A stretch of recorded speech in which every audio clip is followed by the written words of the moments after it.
ಮೊದಲಿಗೆ ನಿಮಗೆಲ್ರಿಗೂ ಬಕ್ರೀದ್ ಹಬ್ಬದ ಶುಭಾಶಯಗಳನ್ನು ಕೋರ್ತೇನೆ.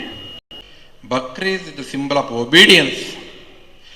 ದೇವರಿಗೆ ಅಲ್ಟಿಮೇಟ್, ದೇವರೇ ನೀನು ಹೇಳಿದ್ದು ಫೈನಲ್ ಅಂತೇಳಿ ಒಪ್ಕೊಂಡು, ಏನು ಅಬ್ರಾಹಿಂ ತನ್ನ ಮಗನ ಹೇಳ್ತಾನೆ, ಅಬ್ರಾಹಿಂ ಮಗನಿಗೆ, ಮಗನೇ ನಾನು ನಿನ್ನನ್ನು ಬಲಿದಾನ ಕೊಡ್ತೀನಿ ಅಂತ. ಇಸ್ಮಾಯಿಲ್ ಹೇಳ್ತಾರೆ, father you do whatever you want. 786 ಮಕ್ಕಾಗೆ ಪೈಗಂಬರ್ ಹೋದ ನಂತರ ಅವ್ರ ಮಗ ಇಬ್ರಾಹಿಂ ಅವರು ಇಸ್ಮಾಯಿಲ್ ಬಂತ. ನಿಮ್ಗೆ ಗೊತ್ತು, ಇದರಲ್ಲಿ ಆ ಕಾಲದಲ್ಲಿ ಬರಗಾಲ ಆಗ್ತದೆ, ಫುಲ್ ಬರಗಾಲ, ಡೆಸರ್ಟ್, ಏನೂ ಇರೋದಿಲ್ಲ, ಬರೀ ಮಸೀದಿ. ಅದರಲ್ಲಿ ಬಂದಾಗ ಹಿಂಗೆ ಹೇಳ್ತಾನೆ, ನಾನು ಕೊಡಬೇಕಾಗಿದೆ ದೇವರಿಗೆ. ನಿಲ್ಲವ ತಂದೆ, ನೀನು ಏನು ಬೇಕಾದ್ರೂ ಮಾಡು ಅಂತ ಹೇಳ್ತಾನೆ. ಅವನು ರೆಡಿ ಮಾಡ್ತಾನೆ. ಮಾಡೋಕ್ಕೆ ಇನ್ನೇನು ಕಡಿಯೋಕ್ಕೆ ರೆಡಿ ಆದಾಗ ಆಕಾಶದ ಅಶರೀರವಾಣಿ ಬರ್ತದೆ, ಮಾಡಬಾರ್ದು ಅಂತೇಳಿ. This is the basic principal. ಇವತ್ತಿನ ಕಾಲಘಟ್ಟದಲ್ಲಿ ನಾವು ಇವತ್ತಿನ ಥರ ಆಡ್ತಾ ಇದ್ದೀವಿ ಅಷ್ಟೇ. ಇವತ್ತು ಜನ ಹೆಂಗಿದ್ರೆ ಹಂಗೆ ಆಡ್ತಾ ಇದ್ವಿ. ಅವತ್ತಿದೆಲ್ಲ ಏನು ಮಾಡ್ತಾ ಇರಲಿಲ್ಲ ಅಂದ್ಕೊಂಡೆ. ನಾನು ರಿಕ್ವೆಸ್ಟ್ ಮಾಡೋದಿಷ್ಟೇ, ಹೊಸ ಬಟ್ಟೆ ಹಾಕ್ಕೊಂಡು ಹೊಸದಾಗಿ ಅದ್ಭುತವಾಗಿ ಖುಷಿಯಾಗಿ ಹಬ್ಬ ಮಾಡ್ತೀರಾ, ಅಷ್ಟೇ ಕ್ಲೀನಾಗಿ ಸರೌಂಡಿಂಗ್ಸ್ನ ಅಟ್ಮಾಸ್ಫಿಯರ್ನ ನೀಟಾಗಿ ಇಟ್ಕೊಳ್ರಿ. ಎಲ್ಲಿ ಕ್ಲೀನ್ ಮಾಡ್ಕೋಬೇಕೋ ಕ್ಲೀನ್ ಮಾಡ್ಕೊಳ್ಳಿ. ರಸ್ತೆ ಗಿಸ್ತೆ ಗಲೀಜು ಮಾಡಬಾರ್ದು, ಕ್ಲೀನಾಗಿ ಸ್ವಚ್ಛವಾಗಿ ಇಟ್ಕೊಳ್ಳಿ. ಮುನ್ಸಿಪಾಲ್ಟಿಗೆ ಮೊದಲೇ ನಮ್ಮವರು ಹೇಳಿದ್ದಾರೆ ನೆಕ್ಸ್ಟ್ ಡೇ ಮಾರ್ನಿಂಗಲ್ಲಿ. ಯಾಕಂದರೆ ಇದರ ಹಬ್ಬ ಕುರ್ಬಾನಿ ಹಬ್ಬ ಇರೋದಕ್ಕೆ ನಾವು ಕಡಿತೀವಿ, ದಾನ ಮಾಡಬೇಕು, ಜಾಸ್ತಿನೇ ಕಡಿತೀವಿ. ಅವ್ರವ್ರ ತಾಕತ್ತು ತಕ್ಕಂಗೆ ಇದು ಮಾಡ್ತಾರೆ. ಅದು ಕ್ಲೀನ್, ಬಟ್ ಏನು ಮಾಡ್ತೀವಿ, ಕ್ಲೀನಾಗಿ ಮಾಡಬೇಕು ಅಷ್ಟೇ. ಬೇರೆಯವ್ರಿಗೆ 2 ಪಾಯಿಂಟ್. ಒಂದು, ಜನರಿಗೆ ಅದನ್ನು ಕ್ಲೀನ್ ಮಾಡಿಲ್ಲ ಅಂದರೆ ಕಾಯಿಲೆ ಬರ್ತದೆ. ಇನ್ನೊಂದು, ಕ್ಲೀನ್ ಇದ್ದರೆ ನಮಗೆ ಹಬ್ಬ ಮಾಡೋಕ್ಕೆ ಖುಷಿಯಾಗಿರ್ತದೆ, ವಾತಾವರಣ ಚೆನ್ನಾಗಿರ್ತದೆ.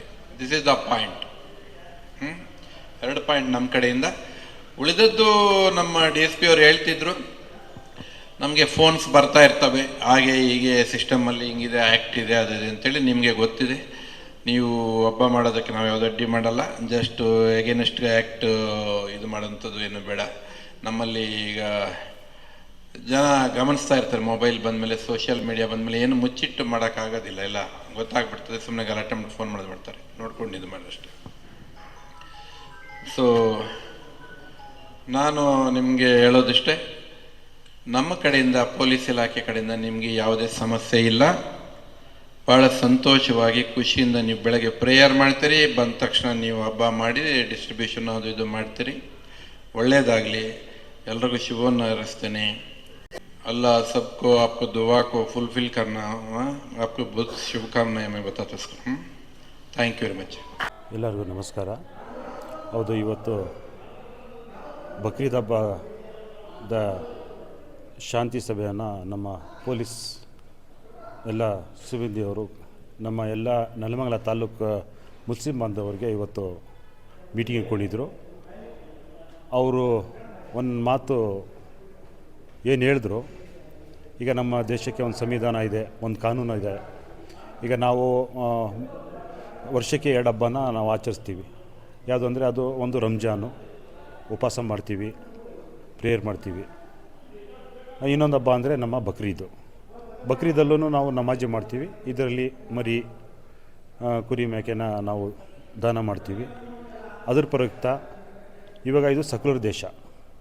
ನಮ್ಮ ಮುಸ್ಲಿಂ ಬಾಂಧವರು ಇಡೀ ನಮ್ಮ ನೆಲಮಂಗಲ ತಾಲೂಕು ಎಲ್ಲ ಹಳ್ಳಿಯಲ್ಲೂ ಇದ್ದಾರೆ.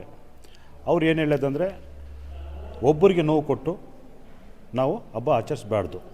ಅದು ನಮ್ಮ ಕುರಾನಲ್ಲೂ ಇದೆ. ಯಾಕಂದರೆ ಒಬ್ಬರನ್ನ ನೋವು ಕೊಟ್ಟು ಒಬ್ಬರನ್ನ ನಾವು ಸಂತೋಷ ಪಡೋದು ಇದು ಸೂಕ್ತ ಅಲ್ಲ. ಅದು ನಾವು ಒಪ್ಕೊಂಡಿದ್ದೀವಿ. ನಮ್ಮ ಪೊಲೀಸ್ ಸಿಬ್ಬಂದಿ ಅವರೂ ಅದೇ ಮಾತು ಹೇಳಿದ್ರು. ಒಬ್ಬರನ್ನ ನೋವು ಕೊಟ್ಟು ಒಬ್ಬರನ್ನ ನಾವು ಹಬ್ಬ ಮಾಡೋದು ಸರಿ ಇಲ್ಲ, ಅದು ಹಬ್ಬನೂ ಅಲ್ಲ, ಅದು ಕರೆಕ್ಟ್. ಅದು ಒಂದೊಂದು ಮಾತು ನಮ್ಮ DSP ಅವರು ಆಗಲಿ, ನಮ್ಮ SP ಅಡಿಷನಲ್ SP ಅವರಾಗಲಿ ಒಂದೊಂದು ಮಾತು ಹೇಳಿದ್ರಲ್ಲ, ನಮ್ಮ ಮುಸ್ಲಿಂ ಬಾಂಧವರು ಅಷ್ಟು ತಿಳ್ಕೊಂಡಿಲ್ಲ. ಅಷ್ಟು ಒಳ್ಳೆ ನಮ್ಮ ಕುರಾನ್ ಬಗ್ಗೆ ತಿಳ್ಕೊಂಡವರು ಇವತ್ತು ನಮ್ಮ ಮುಂದೆ 2 ಮಾತನ್ನು ಹೇಳಿದ್ದಾರೆ. ನಮಗೂ ತುಂಬ ಸಂತೋಷ ಆಯಿತು. ನಾವು ಅವ್ರ ಮಾತಿಗೆ ನಾವು ಬೆಲೆ ಕೊಟ್ಟು ಇವತ್ತು ನಮ್ಮ ಶಾಂತಿಯಿಂದ ನಾವು ಹಬ್ಬನ ಆಚರಿಸ್ತೀವಿ. ಇವತ್ತಿನ ದಿನ ಬಕ್ರೀದ್ ಹಬ್ಬದ ಪ್ರಯುಕ್ತ ಪೊಲೀಸ್ ಇಲಾಖೆಯಿಂದ ಶಾಂತಿ ಸಭೆಯನ್ನು ಕರೆಯಲಾಗಿತ್ತು.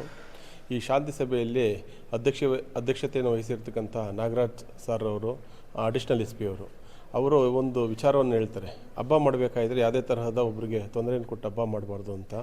ಆ ರೀತಿ ನಾವು ನಡ್ಕೊಬೇಕಾಗಿ ಈ ದಿವಸ ಬಂದಿರತಕ್ಕಂಥದ್ದು. ಆಮೇಲೆ ಎರಡನೇದಾಗಿ ವೀಲಿಂಗ್, ಯುವಜನತೆ ವೀಲಿಂಗ್ನ ಮಾಡ್ತಾ ಇದ್ದಾರೆ. ಇದನ್ನು ದಯಮಾಡಿ ಫಸ್ಟು ತಡೆಗಟ್ಟಿ ಅಂತ ಹೇಳ್ಬಿಟ್ಟು ಒಂದು ಮನವಿಯನ್ನು ಮಾಡಿದ್ದಾರೆ. ಅದಕ್ಕೆ ನಮ್ಮ ಸಮಾಜ ಕೈಗೂಡಿಸ್ಬೇಕು ಅಂತ ನಾನು ಮನವಿಯನ್ನು ಮಾಡ್ತೀನಿ.